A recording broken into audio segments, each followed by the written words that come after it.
Jake Davey is a singer, songwriter, and multi-instrumentalist from the mid-north coast of New South Wales who has released several country pop singles since 2019 and played many festivals. He was a Grand Finalist in Toyota Star Maker in 2022, and he has just released a new single, Second Chance. And there are quite a few things to talk to him about because he does other things apart from what I've already mentioned. Hello, Jake. G'day, how are you? I'm very well, thank you. I'm going to launch straight into the new single before I get to your many roles within music. What is the story behind Second Chance? Yeah, it's been a wild ride the past few months. I went down with a spinal cord injury 5 months ago in August, roughly 5 months ago, and my whole life was turned upside down. I was told that I'd never walk again. I was told that I was diagnosed with cauda equina syndrome, a rare spinal cord injury, and amongst other things that come along with the spinal cord injury, walking was the big one. Being told that you're never going to walk again at 27 kind of hits pretty hard. And so over the past, half a year or so, I've been just focusing on recovering and kind of everything's been put into perspective of how, sometimes we get a little bit carried away with the things that we get angry about or we get frustrated with. And I just truly felt like I'd been given a second chance to kind of live life on a deeper level and give it my all. And I just needed to write a song about that. So that's kind of what Second Chance is all about. So obviously the song was written after you had your surgery. At what point did you feel like, oh yeah, I can re-engage with this? Yeah, I tapped out for a while there. A lot of people were like, oh, you're writing, you must have so much inspiration. And to be honest, it was just too emotional to go anywhere near my guitar. I didn't know what life was going to look like for me. So I'd say I started dabbling back on guitar 3 months post-op, and then I was invited by my good friend Gavin Carfoot up to Song Cultures up in Brisbane, which is like a bunch of country music people get together and write. And I got in a room with Tori Dark and Brooke Chevelle, two of my very good friends, and just kind of laid it on the line and felt really comfortable to do so. And I think that's important in a co-writing environment. You have to trust your co-writers to bring your story to life in an effective and honest way. So that's kind of how that happened. In fact, I think I saw a photo from that session on your social media. You most likely did. Yeah. That's like the whole origin story right there. Yeah, it's wild. I think it's great to share things on social media, especially when you're kind of creating songs and putting them together with your friends. It's really, really cool. So yeah. I should say, Jake, I do personally understand what it's like to have emergency surgery and then be out of action for a while, because it happened to me 12 years ago. Whoa. And I very suddenly couldn't do my creative activity either. And so for everyone who was saying to you, oh, you must have been writing a lot, it takes a lot of energy to actually get back to the point you were at. And, that creative energy that's required to make a song, record a song, release a song, that's actually a lot. And I don't think we think about creativity in terms of physicality, but it takes it out of you to be creative. You need energy. I agree. I think a lot of things need to be in line to be creative and be effectively creative. I want to release music that I'm proud of. And when I look back, I want it to be my story and my honest experience, not something that I've just made up for the hell of it. So yeah, really proud of Second Chances, how it's come together. I think it's got some great lyrics. I'm really proud of the melodies and production, and the love and support for the single has been great so far. So when did you record it? I started recording production probably late last year. So I kind of co-produced between this space and a good friend of mine, Reese Zaka, runs Spinal Studio down in Newcastle. And basically I do a little guide track here, send it down to him. He does all the drum production. And then between us both, we do bass, guitars, keys, vocals, BVs. And we just kind of bring it to life. And that's kind of how that works. So the space you're in is your studio. And in fact, you run this studio as a producer and an engineer. So you have that background. When did you start operating the studio? This particular space 6 years ago, which blows my mind. I started this. Well, I started recording when I was 13 in my bedroom with my crappy little interface and my guitar and my mic, and I've still got my very first microphone. And I just fell in love with creating beyond songwriting. And I like the idea of, I've always liked photos and videos and capturing things. So to be able to capture music was such a big deal to me. And then as I grew up and through the years, friends would be like, "Oh, can I record a song with you, like at your studio?" I'd be like, "Yeah, it's in my bedroom, but don't mind." Like, really embarrassing. I think I actually got rid of my bed at some point so I could have more room for microphones. Yeah, and I just sleep on the couch. Yeah, dedication. But now I've had this particular space, Jake Davey Studios, for 6 years, and it's a really beautiful space. I'm really proud of what I've come up with in this space so far. So I'm curious, therefore, that you use a co-producer, because I would imagine you have the skills to produce the whole thing yourself. But is it just that you like to have an outside perspective? Yeah, I think it's really important to have outside perspective, and especially with my own stuff. Like, I think we can be super and overcritical of our own stuff, and I think it's cool to just go, "Hey, this is my best. I'm going to palm it off to he's my best mate as well," so that helps. And I trust his judgment and his opinion, and he always helps me take it to another level as well. So it's great to have that extra input. Because you said like he was adding drum parts and things like that, but you are a multi-instrumentalist as well. So I'm wondering how many instruments you play, what they are, and which one came first. Yeah, I started playing guitar when I was 6. I started singing when I was 12, and then I think I started picking up drums and bass in high school, so like 14, 15, 16, and keys throughout that time as well. I think just being surrounded by instruments and friends who would play keys or drums, and you just get on there and have a crack. And I could probably play like 80% of songs on drums or keys or bass. It would just take me a second to kind of learn it. Whereas in guitar and vocals are my main instrument, and I feel very comfortable on them. So, do you tend to write songs only on guitar?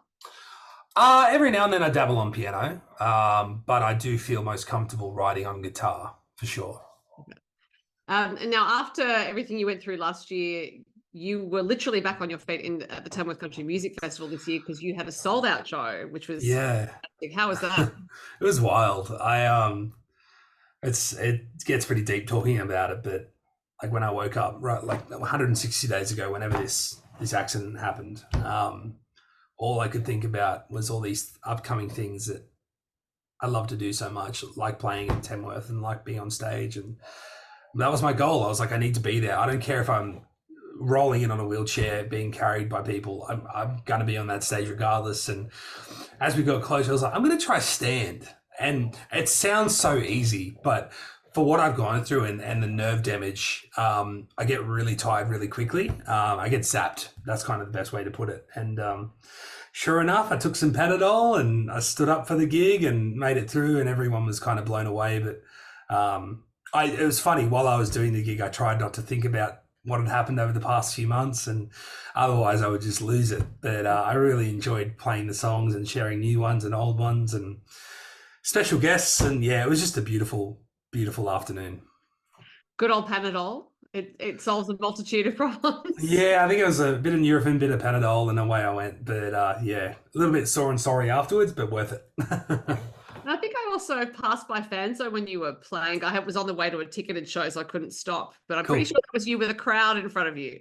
Yeah, it was a good turnout. I was fortunate enough to play Saturday morning, the 27th, I believe, prior to my good mates James Johnson and Zach and George, and also Jade Gibson. And I feel like that lineup was just wild. So yeah, packed out, and I got to play to a massive crowd with my band, and we had a blast.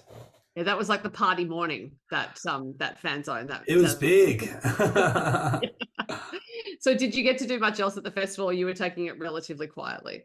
No, I was flat out. I was part of the official media team alongside Blacklist Productions, Jay Senior, good buddy of mine. So yeah, I was basically running around with my camera and my team, capturing all the media for the official festival side of things.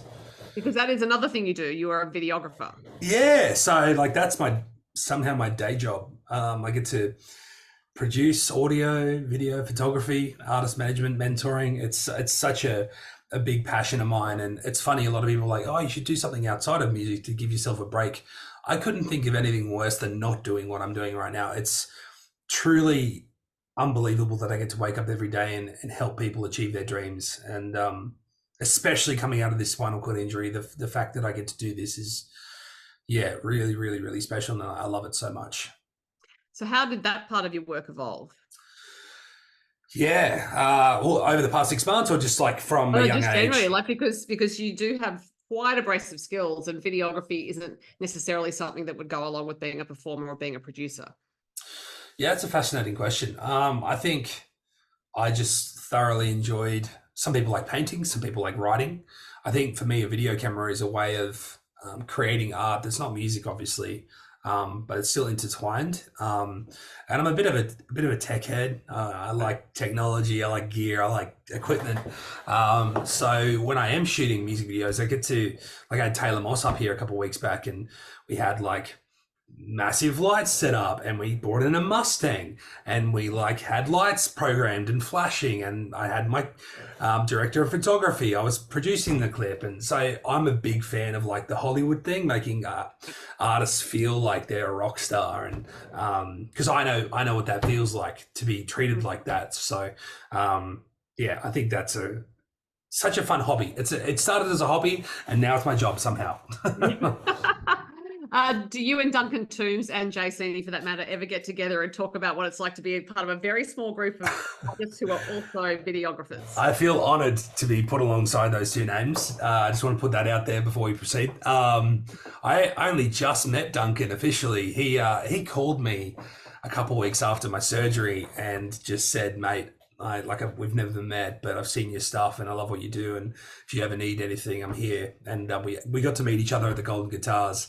And I just think he's an amazing person and such a great inspiration in that realm. Also, bordering the line of artist and videographer, you know what I mean? I think that's really cool. And obviously, Jay is just an absolute mecca in the country music scene. So to be able to call them mates and work alongside them and just, share that love and passion for videography means a lot.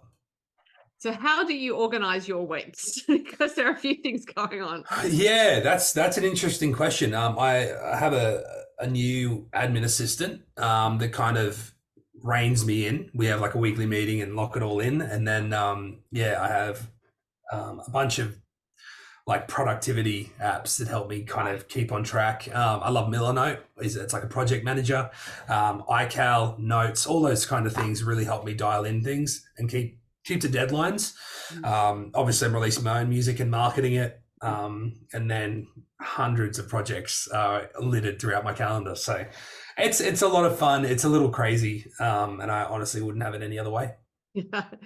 And I mean, on the subject of your own music, to fit it in around all these other things, do you specifically carve out a time and say, right, I'm working towards this release, so I'm going to make sure these things happen? Yeah, and a lot of it's pre-production, pre-planning.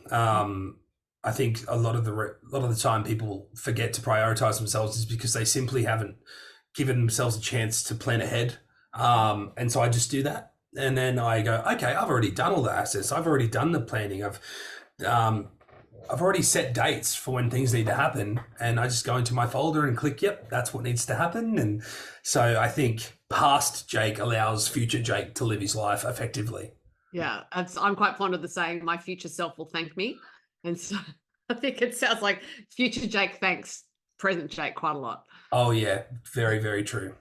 But everything you're doing is about communicating music to an audience. As a producer, you're trying to take an artist's music and communicate it to an audience. Same with the video making. And in terms of your own work as an artist, do those other strands of your work give you a different perspective on what you do, or actually help you understand what it is to communicate to an audience? Oh yeah, I love different perspectives, and I get to work with so many different artists and different levels and different types of music and different types of personalities, and I learn so much from doing that. And it just, I get to recycle it and put it back into my people. So I think it's a really cool thing, like being involved in the country music scene in particular. Like, everyone's just got your back. If you have a question, they're willing to help you out. And if you don't know how to do something, there's probably someone out there that's going to help you achieve it or show you how to do it. So it's just, I love learning new perspectives, new ways to do things.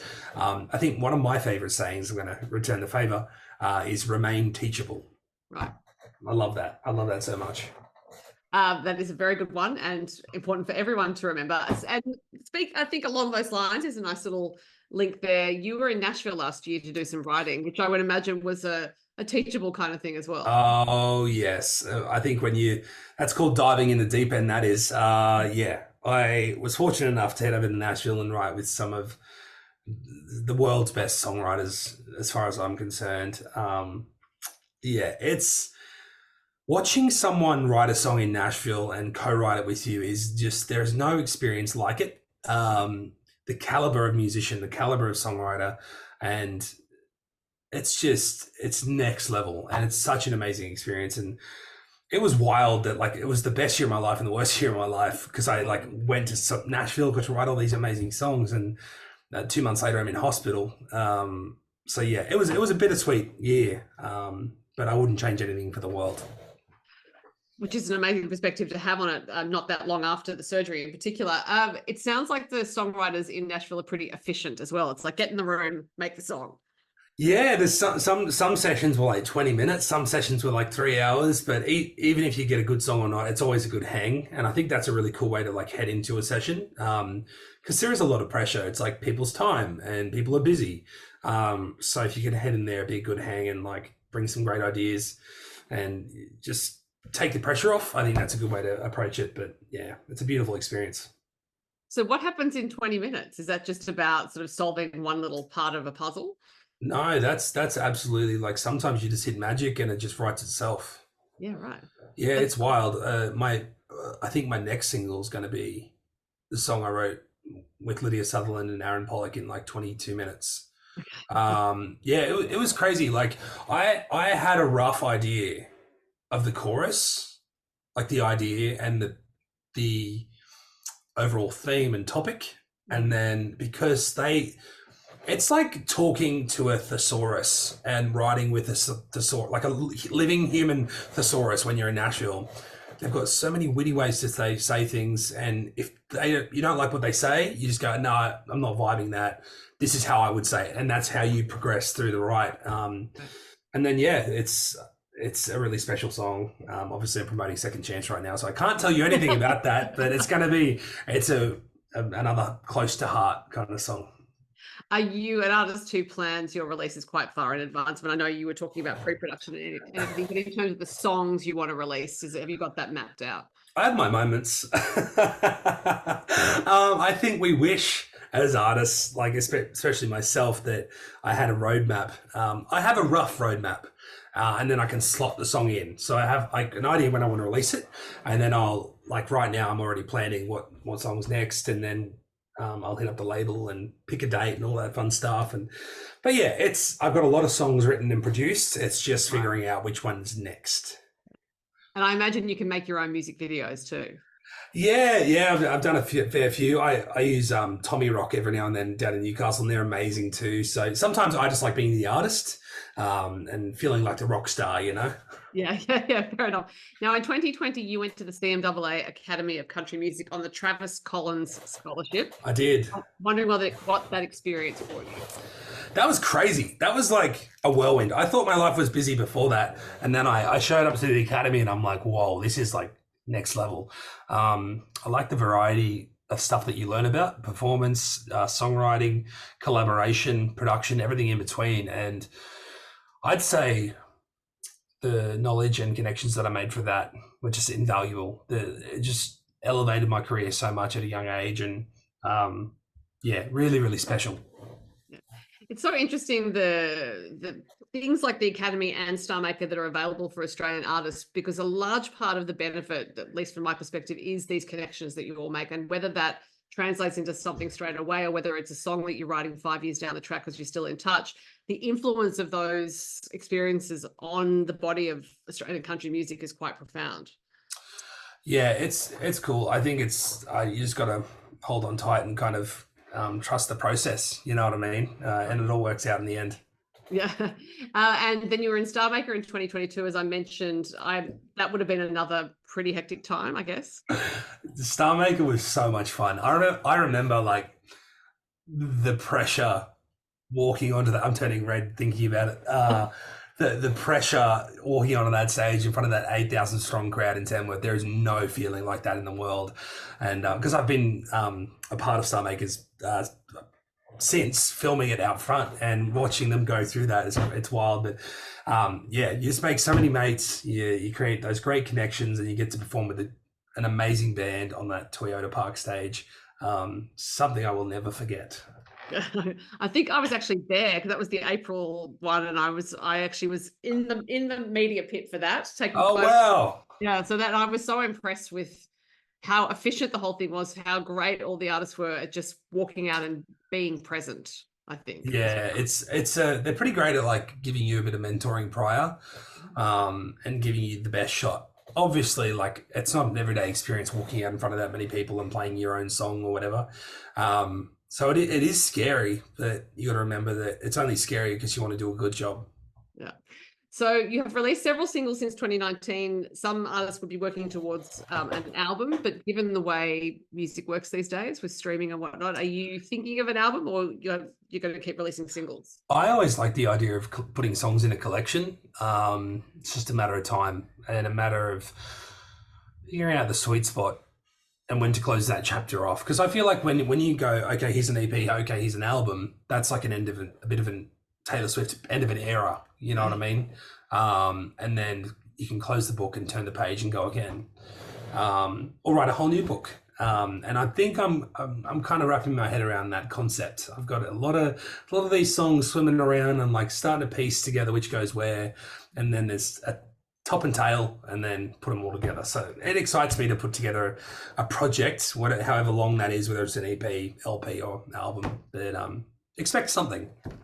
And of course, when you do that, you'll need to plan a tour, and who knows when you would fit that in. Although I'm pretty sure you'd organize it nicely around everything else you have. Yeah. I think touring is interesting at the moment, like for emerging artists, like getting out there and playing shows. Like I did Tamworth, and then I did the Beer Shed right after, and that went really well. And I think I've just got to find those key venues that people are going to show up and have a good time with, you know? Yeah. The Beer Shed is one of those. This is a venue in Limea in Sydney, in southwest Sydney, and they have done a great job of setting up a program of country music acts, to the point where I remember talking to Carol, who does the booking, and it was meant to be one a month, and I think they're just like 2 or 3 a weekend now. Yeah, I talked to Carol recently, and she's like, Jai can't help himself, and I'm like, hey, you know, you good people supporting country music. Yeah, it sounds like you had a good show there. It was very special. Got to play with my good mate Jade Gibson, so. Fantastic. Well, Jake, I imagine you have plenty of things to do in your studio, and so I will let you get back to work. But so interesting to talk to you, and glad to hear you are on the way to recovery, if not recovered. So I look forward to your next releases. I really appreciate the chat. That was a great conversation. Pleasure.